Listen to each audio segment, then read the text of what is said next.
VK గారు just 1 second అండి. చెప్పండి చెప్పండి. సోషల్ మీడియా అని చెప్పారు ఇందాక సోదరిమణి. అసలు సోషల్ మీడియాలో ఎవడైనా ఇష్టం వచ్చినట్టుగా కామెంట్ చేయాలంటే గనక ఆంధ్ర రాష్ట్రంలో వాడికి ప్యాంట్ తడిసిపోయే విధంగా చేయాలండి. మొన్న ఆంధ్ర మన రాష్ట్ర గౌరవ చెప్పండి ఆంధ్ర చెప్పండి. రాష్ట్రంలోనే కాదు మొత్తం దేశంలో చేయాలి, అందులో అనుమానం లేదు. బట్ స్టిల్ ఏంటంటే అట్లీస్ట్ నేను ఇక్కడ వరకు నేను గట్టిగా చెప్పగలను కాబట్టి నేను చెప్తున్నాను. ఎందుకంటే constructive criticism, as you are most welcome. నన్ను రోజు క్రిటిసైజ్ చేయి, నువ్వు ఇది చేయట్లేదు, నువ్వు ఇది చేయట్లేదు, నువ్వు ఇది చెప్పావు, ఇది చేయట్లేదు అని ఖచ్చితంగా పడతాను. లేకపోతే సిగ్గుతో దానికి సమాధానం ఇచ్చే ప్రయత్నమైనా చేస్తాను, లేకపోతే రాజీనామా చేసినా కానీ వెళ్ళిపోతాను. నేను దీనికి చేతగాను అని చెప్పేసి.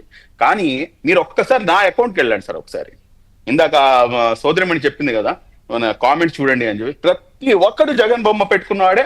ప్రతి ఒక్కడు నా చచ్చిపోయిన తల్లిదండ్రుల దగ్గర తీసుకొని నా పెళ్ళాన్ని, నా బిడ్డల్ని, అందరినీ రోడ్డు మీద లాగుతారు.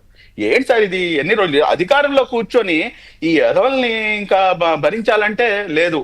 అప్పుడు కూడా భరించాం, ఇప్పుడు కూడా భరిస్తున్నాం. ఇది చాలా చాలా ఇక్కడ ఒకటైతే జరగాలండి. ఇప్పుడు ఉపా చట్టం పెడతారా, లేకపోతే ఇటువంటి జరుగుతూనే సీరియస్ గా సోషల్ మీడియా మీద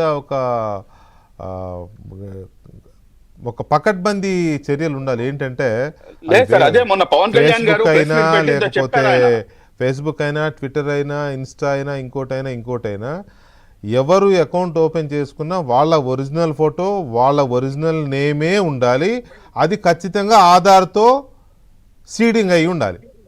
అలా అయితేనే ఫేస్బుక్లో అకౌంట్ ఇచ్చేలాగా ఆ ఎక్స్ వాళ్ళని కానీ, లేకపోతే ఫేస్బుక్ వాళ్ళ మెటా సంస్థను కానీ, వీళ్ళందరినీ మన ప్రభుత్వాలు, కేంద్ర ప్రభుత్వం ఆ మేరకు చర్యలు తీసుకోవాలి.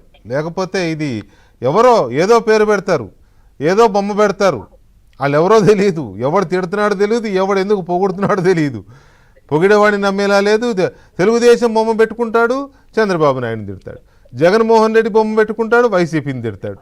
ఇది అన్ని పక్కలా ఉంది. కాబట్టి డెఫినెట్గా ఎవరిదైతే అకౌంట్ ఉందో అతనిదే బొమ్మ ఉండాలి, ఫోటో, అతనిదే ఒరిజినల్ నేమ్ ఉండాలి, ఆధార్ కార్డుతో సీడింగ్ అయి ఉండాలి, సింక్ అయి ఉండాలి.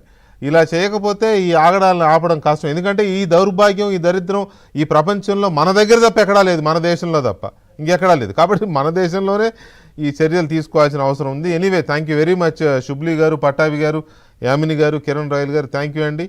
ఇది ఇవాళ డిబేట్. మళ్ళీ రేపు కలుద్దాం. శుభరాత్రి.